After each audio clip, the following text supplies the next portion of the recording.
အားလုံးပဲမင်္ဂလာပါဒီဗီဒီယိုထဲမှာကတော့ Angela ရဲ့ Annual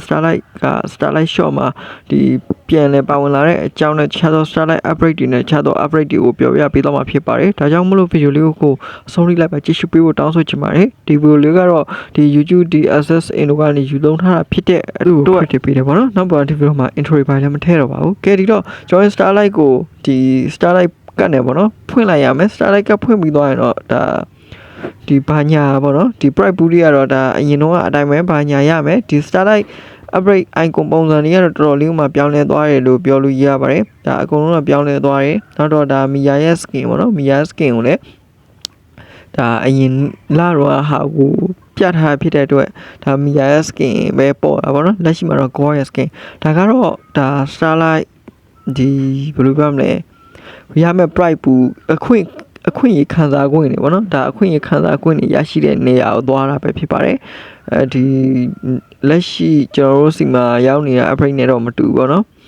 ကဲဒီတော့ဒါကတော့ Starlight lucky box ဖောက်တဲ့နေရာဒါကတော့ပုံမှန်အတိုင်းပဲပေါ့နော်ပုံမှန်အတိုင်းပဲဆိုတော့ကဒီကျန်တာတော့ဘာမှထွေထူးထူးဒီပြောင်းလဲတာတော့မရှိဘူးတခုပြောင်းလဲသွားတာကတော့ဒီ Starlight Shop ပေါ့နော် Starlight Shop မှာဆိုရင်တော့ဒီ Leslie နဲ့ Kakura skin ကို Starlight Pokemon 9000နဲ့လဲရမယ့်ဟာကာလကအပီတိုင်းပဲရှာတော့မှာဖြစ်ပါတယ်ဒီလာမယ့်ဇူလိုင်လမှာဆိုရင်တော့ဒီ Angela ရဲ့ Annual Starlight ကရောက်ရှိလာမှာဖြစ်ပြီးတော့သူ့ကိုတော့လက်ရှိ Starlight Pokemon 100နဲ့ဒီဖောက်ကမှာဖြစ်ပါတယ်ဗောနော်ဒီ skin ကိုမပေါက်မရှင်ဖောက်ကမှာဖြစ်တယ်ဒီ Angela ရဲ့နေရာလေးကိုနှိပ်လိုက်အောက်မှာဒီသူ့ရဲ့ဒီ icon ဒီဘယ်လိုပြောမလဲအများကြီးပဲပေါ့နော် skin နဲ့ပါတယ်နောက်ပြီးတော့ record တွေနောက်တော့သူ့ရဲ့ရုပ်ပုံပေါင်းတွေရုပ်ထုတွေအများကြီးရှိရပေါ့နော်ဒီတော့ Angela skin ကိုပေါက်ဖို့ကတော်တော်လေးမှခက်တယ်လို့ပြောလို့ရတယ် Starlight Pokemon 100ထဲနဲ့ဖောက်လို့ရတယ်ဆိုပေမဲ့လည်းဒီ skin ကိုပေါက်ဖို့အတွက်ကတော့တိတ်တော့မလွယ်ကူတဲ့အနေအထားတစ်ခုဖြစ်တယ်ဒါကြောင့်မလို့ Starlight ဒီ Pokemon နေတဲ့လူတွေအနေနဲ့ကတော့တိတ်ပြီးတော့အဆင်မပြေနိုင်ဘူးကံပေါ်မှာလည်းမူတည်သေးတယ်လို့ပြောလို့ရပါတယ်နောက်ပြီးတော့ဒီဟာကဖောက်နေတဲ့အခါပေါ့နော်ဒီတခြား effect တွေလည်းရနိုင်တာဖြစ်တဲ့အတွက်ကြောင့်ဒီဟာကတော်တော်လေးတော့မိုက်တယ်လို့ပြောလို့ရတယ်ဒီအရင်တော့လိုပဲ Starlight Pokemon 9000နဲ့လဲလဲရမှာမဟုတ်ဘဲနဲ့100နဲ့ဖောက်ကမှာဆိုနည်းနည်းတော့သိပ်ပြီးတော့အဆင်မပြေဖြစ်နိုင်တော့ပါတယ်ကဲဒီတော့ကျွန်တော်တို့ဒီ Angela ရဲ့အကြောင်းပြောပြီးသွားပြီဆိုတော့နောက်တစ်ခုကိုသွားလိုက်ရအောင်ပေါ့နော်နောက်ခုကဒါ Adrius new skin အကြောင်းပြောပြပေးသွားမှာဖြစ်ပါတယ်ဒါ Adrius new skin ကတော့ဒါ special skin ဆိုပြီးတော့သိထားရတယ်ပုံစံကတော့တစ်မျိုးကြီးပဲပေါ့နော်ဒီ Adrius skin ကဒီအရင် Miss Panda skin ပုံစံတော့လည်းဒီလိုမျိုးအနေထားပုံစံပဲအခုလည်းဒီ special skin ကအခုလိုမျိုးအနေထားပုံစံပါပဲဒီ skin ကလည်း free skin ပါပဲဒီ free skin ပဲဆိုတော့ကဒီ skin ရဖို့ကတော့ဒီ test တွေကတော့တော်တော်လေးကိုလောက်ရမှာပေါ့နော်ဒီ spin လဲဖို့အတွက် test တွေကတော့လောက်ရမယ်အရင်တော့လာခဲ့တဲ့ဒီဘယ်လိုပြောမလဲRafaela skin လားဒီ Savannah skin လားတော့မသိဘူးကျွန်တော်လည်းမမိတော့ဘူးဒီ2024ရောလာသွားခဲ့တယ်အဲ့ဒီ skin ကိုယူတော့ကပုံစံအတိုင်းပဲအခုလိုမျိုးဒီ paper plane နေနဲ့ဒီဖောက်ကမှာပေါ့နော်လဲရမယ်အဲ့လိုမျိုးပုံစံပါပဲ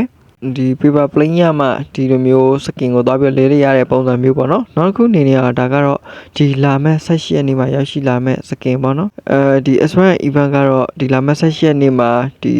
Leslie နဲ့ Changaru skin ရောက်ရှိလာမယ်ဒါကတော့ဒီလာမဲ့နောက်နှစ်ထဲမှာရောက်လာမဲ့ Gonafria နဲ့ Fazana ရဲ့ skin ပုံစံပဲဖြစ်တယ်အရင်တော့ကတော့ဒီနှစ်အတွင်းမှာပဲဒီ skin တစ်ခုကရောက်ရှိလာမယ်ဆိုပေမဲ့ delay ဖြစ်သွားခဲ့ပြီးတော့မှဒီ skin ကရက်ရွှေ့လာရွှေ့သွားတာပဲဖြစ်ပါတယ်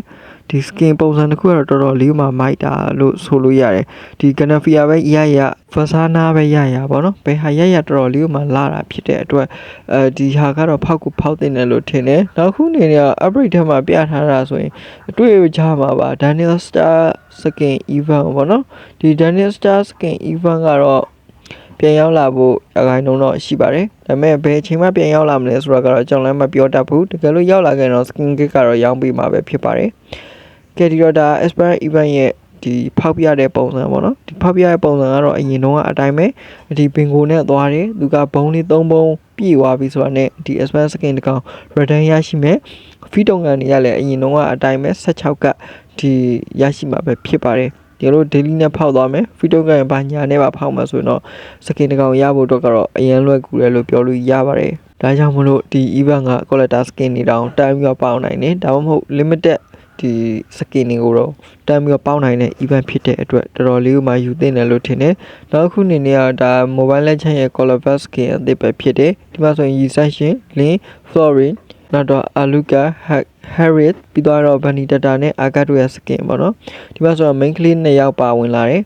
ဒါကတော့ Aluka ရဲ့ skin ပဲဖြစ်တယ်ဒါကဘယ်တော့မှထွက်မလဲဆိုတော့လာမယ့်2026အစောပိုင်းကာလမှာထွက်ရှိလာမလို့သိထားရပါတယ် Mobile Legends အခုနောက်ပိုင်းတော်တော်များများလဲဒီ skin color bar တွေတော်တော်များများလောက်လာတယ်ဒီတော့သူ color bar လောက်တိုင်းကျွန်တော်တို့ကတော့တော်တော်လေးမှကုန်သွားတယ်လို့ပြောလို့ရတယ် skin ကအရန်လာတော့လိုချင်တာတွေပါရှိတာပေါ့နော်ဒါကြောင့်မလို့ကုန်တယ်